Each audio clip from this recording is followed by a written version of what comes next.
여러분 승리하십시오. 오늘 이 요한복음 본문은 20장 1절에서 23절까지의 말씀입니다. 드디어 예수님께서 부활하신 장면을 우리들에게 이 장면들은 이 본문은 알려주고 있습니다. 오늘 본문은 총 세 부분으로 나뉘어지는데요. 1절에서 10절까지는 이 예수님의 무덤이 비어있는 것을 막달라 마리아와 또 베드로와 요한이 발견하는 모습을 보게 됩니다. 그 이후에 11절부터 18절까지는 이 막달라 마리아에게 나타나서 자신의 부활한 모습을 보여주시는 이 예수님의 모습을 볼 수 있고, 그 다음에 마지막으로 19절에서 23절까지는 이제 이 도마를 제외한 나머지 10명의 제자들에게 나타나시는 이 예수님의 모습을 오늘 우리가 볼 수가 있습니다. 사실 우리가 이 요한복음과 함께하는 이 묵상을 하다 보니까 지금 우리 기독교인들, 특히 우리 특별히 개신교인들은 우리의 신앙의 가장 정점을 이 예수님의 부활에 둡니다. 그래서 제가 전에도 한번 말씀드린 적 있지만 우리 개신교의 십자가는 어떤 십자가예요? 우리 개신교의 십자가는 비어있는 십자가입니다. 여러분들 성당에 가서 한번 십자가 봐보십시오. 거기에는 아주 예수님이 고난당하시는 십자가가 달려있습니다. 그런데 우리 개신교의 십자가는 비어있는 십자가입니다. 왜 맨날 예수쟁이 그리스도인 하면서 왜 우리 십자가에는 그 예수님이 없나? 왜 그럴까요? 우리의 십자가는 부활하신 예수님을 상징하는 비어있는 십자가이기 때문에 그렇습니다. 그러니까 우리가 추구하고 우리가 방점을 찍는 신앙의 모습, 그 핵심이 다른 거예요. 우리는 어디에 방점을 찍냐? 우리는 부활에 방점을 찍습니다. 그래서 우리는 고난주간 주님의 고난에 동참하고 그 의미를 되새기지만 우리가 우울하거나 완전한 슬픔에 잠기지는 않습니다. 왜냐하면 우리에게는 부활하신 주님을 기대하는 마음이 있기 때문에 그래요. 그렇다고 예수님께서 우리를 위해 십자가에 희생당하시고 또 죽으신 그 놀라운 사랑을 낮게 보는 건 아닙니다. 그러나 오늘 우리에게 부활하신 주님이 계시지 않는다면 그것 또한 우리가 얼마나 우울하고 또 침울한 신앙의 짐을 져야 할 일이었을까요? 그래서 오늘 우리의 신앙은 부활의 축제의 신앙이고 또 십자가의 사랑은 가장 깊은 은혜이고, 그래서 죄인된 우리에게 여전히 소망과 희망의 존재이고 또 승리하리라는 다짐, 또 넘어져도 다시금 일어나리라는 힘을 얻을 수 있는 것이 바로 이 부활 신앙의 기초에 있음을 오늘 우리가 기억하시기 바랍니다. 오늘 이러한 부활을 기대하고 기다리고 기도하는 우리의 삶이 되시기를 다시 한번 주님의 이름으로 축원합니다. 이 마음으로 한번 오늘의 말씀을 한번 읽어봅시다. 그래서 오늘의 말씀의 첫 부분은 예수님이 계시던 이 무덤이 비어있는 장면이 앞에 말씀드린 것처럼 등장합니다. 막달라 마리아, 그리고 베드로, 그리고 오늘 말씀에 보면 사랑하시는 제자라고 하는데 보통 요한이 자기를 쓰면서 자기 자신을 뭐라고 표현하냐면 예수님이 사랑하시던 제자라고 보통 자기를 이렇게 씁니다. 그러니까 막달라 마리아, 베드로와 요한이 이제 오늘의 이 예수님의 무덤을 확인하러 간 겁니다. 근데 처음부터 세 명이 같이 간 건 아니고요. 처음에는 이 막달라 마리아만 그 무덤을 확인하러 간 겁니다. 그랬더니 뭔 일이 일어났냐면 그 무덤의 돌문이 이 장정 몇 명이 겨우 옮길 만한 그 큰 돌문이 열려져 있는 것을 발견한 거예요. 그리고 나서 득달같이 달려가가지고 베드로와 요한에게 이야기하는 그 문이 열렸어요 가서 말하는 거죠. 그러자 이제 그제서야 베드로와 요한이 막 달려갑니다. 그리고 베드로가 그 안을 살펴보니까 정말 예수님의 시신이 없어요. 예수님의 시신을 감싸던 세마포만 남겨져 있고 예수님의 시신이 없어진 겁니다. 그렇죠? 시신이 없어진 상태입니다. 시신이 정말로 그냥 누군가 훔쳐간 걸까요? 사라진 걸까요? 아니, 그거 아니죠. 뭘 의미합니까? 예수님이 부활하셨다는 걸 의미하는 겁니다. 즉 죽음으로 가득 차 있던 무덤이 비어졌어요. 우리가 구원으로 가려던 그 큰 문을 큰 돌이 가로막고 있어요. 예수님께로 가는 그 길을 그 돌문이 막고 있었어요. 그런데 돌문이 열렸고 그 무덤은 빈 무덤이 되었어요. 마치 우리가 저 비어있는 십자가를 보듯이 빈 무덤은 부활을 상징하는 거예요. 그러므로 오늘 이 빈 무덤의 부활이 우리에게도 일어나서 우리가 죄악으로 묶여있고 닫혀있던 인생이 열려지고 또 죽음과 죄와 욕망으로 가득 찼던 우리의 무덤과 같은 마음이 부활하신 예수님으로 인해 비어있는 무덤처럼 깨끗해지기를 주님의 이름으로 축원합니다. 오늘 말씀의 두 번째 장면은 이 부활을 맞이한 사람들이 등장합니다. 특별히 여기서 중요한 의미는 이 부활의 사건을 누가 제일 먼저 발견했는가, 누가 먼저 목도했는가, 이게 참 중요합니다. 예수님의 부활을 제일 먼저 발견한 사람은 이 요한복음에서는 막달라 마리아로 나옵니다. 다른 복음서에서도 이 마리아와 또 다른 여인들이 예수님의 부활을 가장 먼저 알고 또 접하는 것들로 나옵니다. 이게 참 의미가 큰 거예요. 사실 우리가 상식적으로 생각하기에 예수님의 부활은 누가 제일 먼저 발견하는 것이 가장 자연스러울까요? 첫 번째, 예수님의 어머니 마리아가 발견하는 게 가장 상식적입니다. 둘째, 또 그렇지 않으면 누굽니까? 이 제자들, 도망갔지만 또 몰래 그 예수님을 잊지 못한 제자들이 와서 그 무덤을 살피고 이래야 되는 거예요. 그런데 그렇지 않습니다. 오늘 말씀에 또 다른 사복음서에서도 분명히 이 무덤에, 빈 무덤, 예수님을 처음 발견한 사람은 누구로 나오냐면 이 마리아, 또 그 외에 다른 여인들로 그 말씀은 분명히 증언하고 있습니다. 그러니까 생각해보면 이 남자 제자들, 그들은 지금 상황이 너무 무섭고 두려워서 선뜻 나서지 못하는 거예요. 행동도 조심스러워. 그런데 이 여인들, 특별히 오늘 말씀의 막달라 마리아는 그런 걸 계산할 겨를이 없는 거예요. 내가 너무 사랑했던 나의 선생, 나의 랍비, 나의 구주인 예수님의 시신을 어떻게 해서든 잘 마무리하고 싶었던 거예요. 이 여인한테는 그 마음뿐인 겁니다. 계산이 없어요. 내가 지금 위험할까, 이런 걸 따질 겨를이 없는 거예요. 사실 이 막달라 마리아는요, 그 다른 성경에 보면 누구로 등장하냐면 7 귀신이 들렸던 여인으로 등장합니다. 그런데 예수님을 만나고 예수님이 그 7 귀신을 다 쫓아내 주신 거지요. 어떤 성경학자는 이 막달라의 7 귀신을 그냥 우리가 일반적으로 생각하는 정말로 그런 귀신, 뭐 정신병 이렇게 생각하지 않고요, 7가지 굉장히 중한 죄를 저지르고 있는 그런 여인의 모습을 7가지 귀신 들렸다, 뭐 이렇게 표현하기도 했다라고 이야기합니다. 그러니까 즉 뭐 그것이 무엇이 됐든 이 막달라 마리아가 몸도 정신도 마음도 영혼도 모두 파괴되어서 사람의 구실을 할 수 없었던 폐인 중에 한 명이었는데 예수님을 만나고 나서 그 인생이 새롭게 변화된 거예요. 그런 막달라가 예수님을 사랑하고 또 그 예수님을 전심으로 따른다는 건 여러분 이해가 되는 거예요. 그렇죠?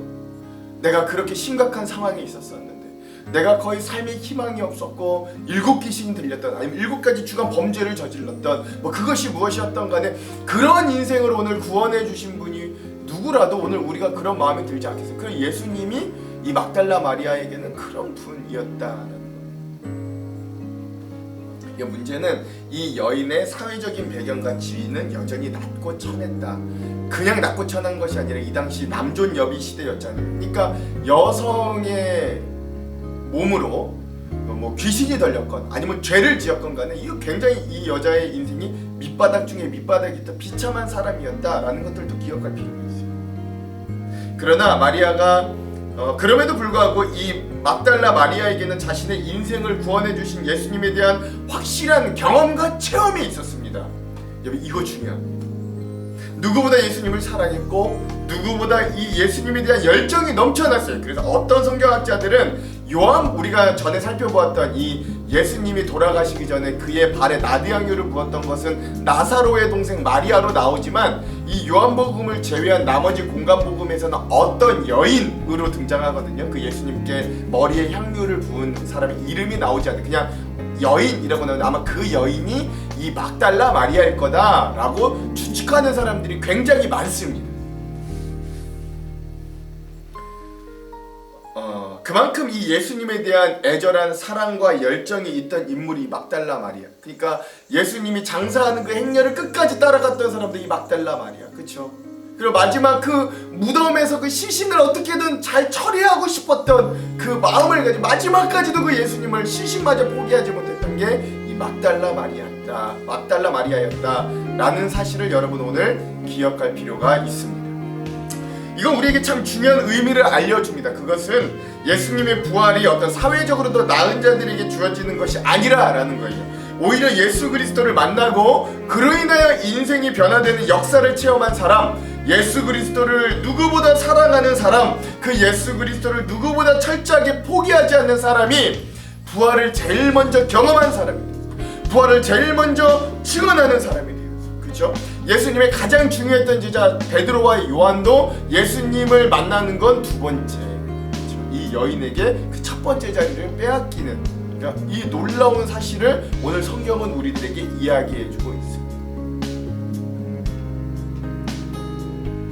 근데 더 재밌는 건 이 무덤이 비었다는 사실을 처음 안 것도 막달라 마리아였는데 부활하신 예수님을 처음 만난 것도 누굴까요? 예, 맞습니다. 이 막달라 마리아가 역시 부활하신 예수님도 처음으로 만났어요. 이것도 굉장히 중요합니다. 그 장면이 오늘 말씀 15절에서 17절에 등장하거든요. 제가 한번 읽어볼게요.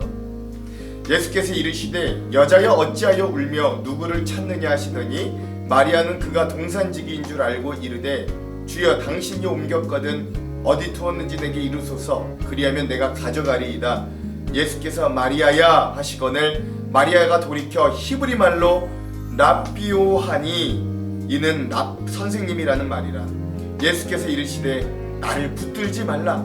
내가 아직 아버지께로 올라가지 아니하였노라. 너는 내 형제들에게 가서 이르되 내가 내 아버지 곧 너희 아버지 내 하나님 곧 너희 하나님께로 올라간다라 하시니. 아멘. 그렇죠. 그러니까 처음으로 이 부활하신 예수님을 만난, 이 전 세계에서 처음 부활한 예수님을 만난 사람도 이 막달라 마리아였습니다. 그러니까 이 막달라 마리아가 이 누리는 영광과 지위는 엄청난 거예요, 여러분.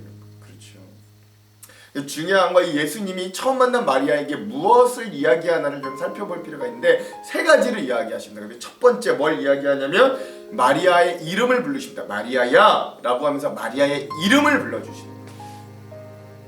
여러분 생각해 보십시오. 내가 슬픔과 두려움에 쌓여있는 나에게 내가 가장 믿을 만한 사람, 내가 가장 사랑하는 사람, 내가 가장 의지하는 사람이 다가와서 부드러운 음성으로 내 이름을 불러준다면 여러분 그게 나에게 얼마나 큰 위로와 기쁨과 힘이 될까요? 더구나 무덤에서 부활하신 주님께서 하늘과 땅의 모든 권세를 가진 주님께서 그토록 보고 싶던 그 예수님께서 죄인이었고 폐인이었던 이 마리아에게 나타나서 마리아야 라고 이름을 부르셨을 때 여러분 이 마리아가 느꼈을 놀람과 환희와 감격과 충격은 이루 말할 수 없었을 거예요.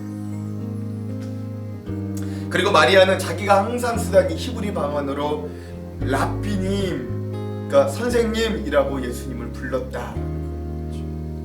그리고 왈칵 예수님의 몸을 붙잡습니다. 이제 예수님을 빼앗길 수 없다, 더 이상 예수를 보낼 수 없다라는 단호한 태도였던 거예요. 예수님 없이는 이제 혼자서 살아갈 수 없다는 단호한 의지였어요. 그 의지가 얼마나 강하였던지 예수님께 강하게 붙잡는 마리아에게 뭐라고 이야기하시냐면 두 번째로 이렇게 말씀하십니다. 나를 붙들지 말라. 내가 내 아버지께로 올라가야 한다 라고 이야기하시는 거예요. 이건 예수님이 마리아를 막 뿌리치는 장면은 아닙니다. 여러분 그렇게 생각하시면 안 돼요. 이만큼 마리아가 예수님을 얼마나 강하게 붙들었는지를 잘 말해주는 장면이라고 할 수 있는 거예요. 그러면서 예수님은 그 마리아에게 육신의 세계가 아니라 영의 세계를 보여주시네요. 내가 이제 아버지께로 간다. 그렇죠? 그런 영의 세계를 보여주시네요. 땅의 세계가 아니라 하늘의 세계를 보여주시는 거예요. 시간과 공간에 얽매이지 않는 초월한 영적인 세계를 그에게 보여주시는 거예요. 이제부터는 나를 만질 필요가 없다 말씀하시는 거죠. 나는 곧 하늘로 아버지께로 올라가지만 언제나 너와 함께 있을 것이다 알려주시는 겁니다. 얼마나 큰 위로와 소망이 되어 있는 말씀인지 모를 거예요. 오늘 우리도 이러한 부활을 바라볼 수 있는 영적인 시각을 주님이 허락하여 주시고 조명해 주시길 주님의 이름으로 축원합니다. 어떤 자에게 이 시각이 허락되어 예수를 강하게 붙드는 자에게 그 시각이 주어지는 거예요. 그리고 예수님은 마리아에게 마지막으로 이렇게 말씀하십니다. 내 형제들에게 가서 일러라. 내 형제들에게 가서 이르어라 라고 명령해 주시는 거예요. 이 모든 상황을 제자들에게 알려주라 라고 소명을 주신 거지. 즉 사명을 주신 거예요. 부활의 메시지를 이 세상에서 제일 먼저 전파한 사람은 수제자 베드로도 아니고 요한도 아니었어요. 누구였습니까? 막달라 마리아였습니다. 그렇죠? 가히 혁명적인 사건이다라고 할 수 있는 거예요. 여러분 천국에 가서도 막달라 마리아 자랑할 거예요. 내가 1등으로 예수님 부활 전파했어. 이렇게 자랑할 거예요. 여러분 이거 뭐 격가지 이야기입니다. 그래서 뭐 아직도 어떤 교단에서는 여자들이 목사 안수를 받는다 할지라도 또 안수도 안 주고 뭐 여자들은 뭐 강단에 올라갈 수 없다. 여자들은 성경 말씀을 전할 수 없다. 뭐 이런 식으로 이야기한다는데 그거 굉장히 잘못된 이야기입니다. 여러분 그러면 예수님도 이렇게 하시면 안 되죠. 이 막달라 마리아 여자인데 그것도 7 귀신 들렸던 여자인데 천한 여자인데 이 여자가 어떻게 주님의 부활의 소식을 제일 먼저 전하게 해요. 예수님 그렇게 하셨다고요. 그러니까 여러분 그거 굉장히 잘못된 거예요. 여자도 하나님의 말씀을 충분히 전할 수 있어요. 여자도 예수님의 사역을 충분히 전할 수 있어요. 성경에 얼마나 많은 여자들이 이 주님의 일을 감당하는 데 사용되었는데요. 뭐 어쨌든 다시 본론으로 돌아와서 이 막달라 마리아는 그래서 예수님으로부터 이런 소명을 받는 겁니다. 세상이 죄를 위해 죽었다가 성도들의 영광을 위해 부활 승천하신 주님을 온 세상에 전파하라는 사명을 제일 먼저 받은 자가 되었어요. 마리아는 뛰어가서 이 사실을 이 10제자들에게 전합니다. 18절에 보면 그런 장면이 등장하는데 제가 한번 읽어볼게요. 막달라 마리아가 가서 제자들에게 내가 주를 보았다 하고 또 주께서 자기에게 이렇게 말씀하였다 이르느니라. 아멘. 그렇죠. 이것이 사명받은 자의 모습입니다.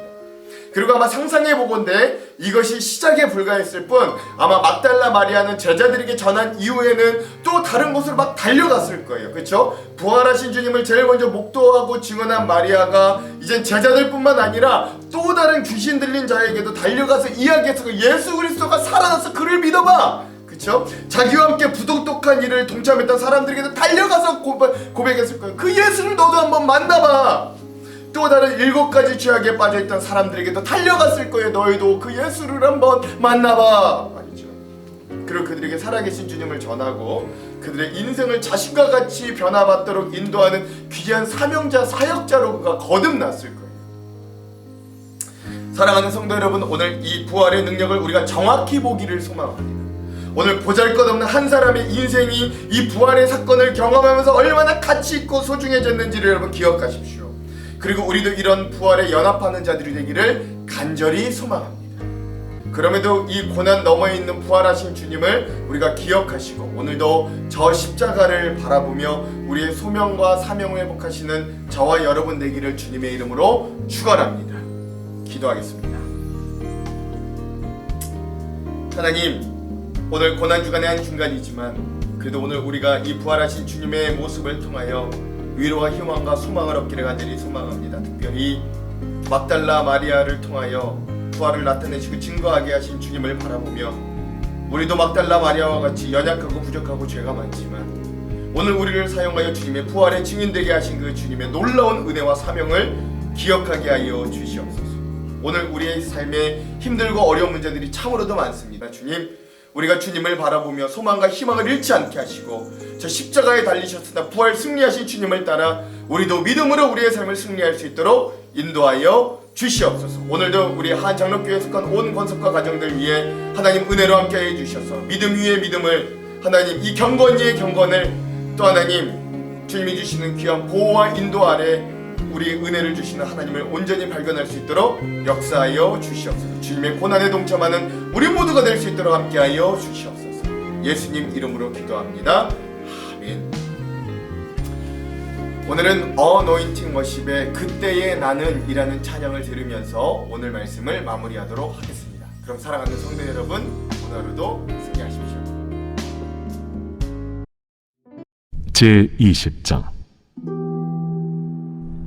안식 후 첫날 일찍이 아직 어두울 때에 막달라 마리아가 무덤에 와서 돌이 무덤에서 옮겨진 것을 보고 시몬 베드로와 예수께서 사랑하시던 그 다른 제자에게 달려가서 말하되 사람들이 주님을 무덤에서 가져다가 어디 두었는지 우리가 알지 못하겠다. 베드로와 그 다른 제자가 나가서 무덤으로 갈새 둘이 같이 다름질하더니 그 다른 제자가 베드로보다 더 빨리 달려가서 먼저 무덤에 이르러 구부려 세마포 놓인 것을 보았으나 들어가지는 아니하였더니 시몬 베드로는 따라와서 무덤에 들어가 보니 세마포가 놓였고 또 머리를 쌌던 수건은 세마포와 함께 놓이지 않고 딴 곳에 쌌던 대로 놓여 있더라.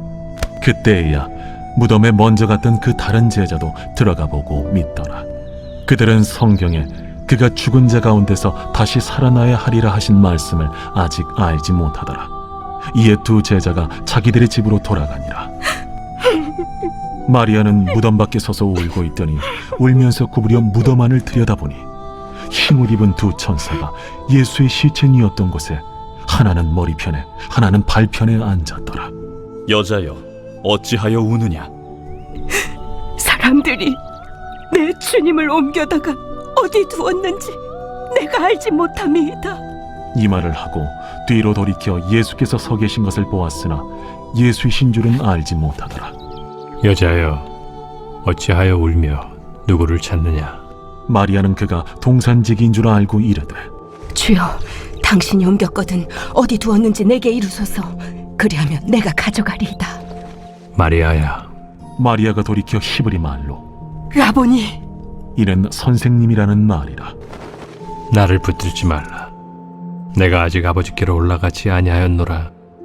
너는 내 형제들에게 가서 이르되 내가 내 아버지 곧 너희 아버지 내 하나님 곧 너희 하나님께로 올라간다 하라.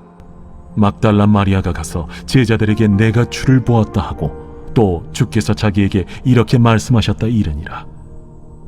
이날 곧 안식 후 첫날 저녁 때에 제자들이 유대인들을 두려워하여 모인 곳의 문들을 닫았더니 예수께서 오사 가운데 서서 이르시되 너희에게 평강이 있을지어다. 이 말씀을 하시고 손과 옆구리를 보이시니 제자들이 주를 보고 기뻐하더라. 너희에게 평강이 있을지어다. 아버지께서 나를 보내신 것 같이 나도 너희를 보내노라. 이 말씀을 하시고 그들을 향하사 숨을 내쉬며 이르시되 성령을 받으라. 너희가 누구의 죄든지 사하면 사하여 질 것이요 누구의 죄든지 그대로 두면 그대로 있으리라.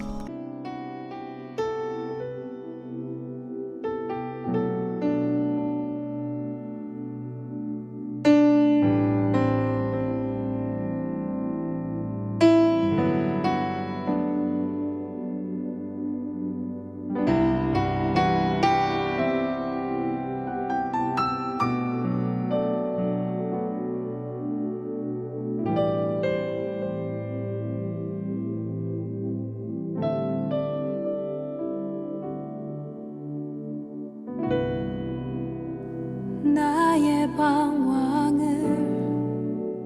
주님께서 헤아리시고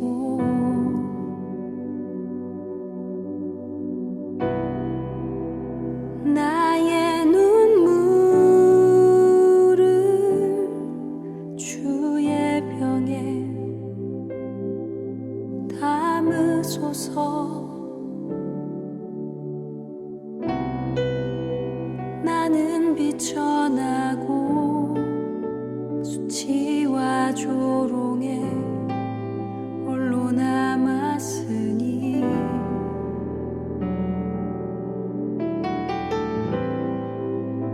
오 나의 하나님 수렁에서 건지소서.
살피시고 우리 위에 주의 긍휼을 부어주시옵소서. 우리 각자의 고백을 주 앞에 드리며